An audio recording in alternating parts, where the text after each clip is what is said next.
প্রায় 61,050 hectare, but ইতিমধ্যে 2023 এবং 2024-এ প্রায় এটি 61,095 হেক্টর ধান চাষাবাদ হয়েছে।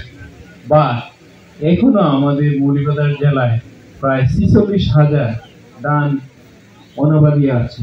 সেজন্য আমি কৃষি মন্ত্রণালয়ের সকল কর্মকর্তাবৃন্দ যারা আছেন, মহোদয়বৃন্দ যারা আছেন, সকলকে অনুরোধ করবো, আমরা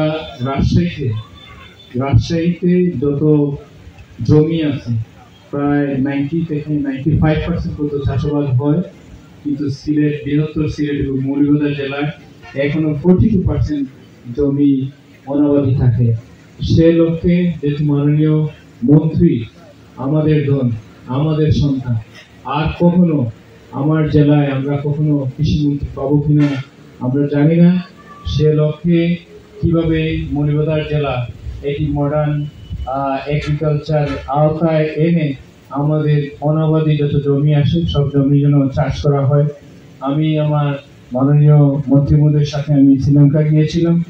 উনি আমাদের দেশে প্রায় 30 থেকে 35% জমি চাষের পর খাদ্য নষ্ট হয়ে যায়। সে লক্ষ্যে মাননীয় কৃষিমন্ত্রী মহোদয় উনি জাপানের মন্ত্রী মহোদয়ের সাথে কথা বলেছেন কিভাবে ফুড হারভেস্ট ম্যানেজমেন্টের মাধ্যমে আমাদের দেশে কিভাবে যে উৎপাদনের পরে যে নষ্ট হয়ে যায় সেগুলো কিভাবে ব্যালেন্স করে আমাদের খাদ্যকে স্বয়ংসম্পূর্ণ করবেন, সে লক্ষ্যে উনি দিন রাত পরিশ্রম করে যাচ্ছে। তার পাশাপাশি কৃষি মন্ত্রণালয়ে নিয়োজিত যারা আছেন সকলেই পরিশ্রম করে যাচ্ছেন। তাদেরকে আমার পক্ষ থেকে এবং মাননীয় প্রধানমন্ত্রী জননেত্রী শেখ হাসিনার পক্ষ থেকে ধন্যবাদ এবং কৃতজ্ঞতা জানাচ্ছি।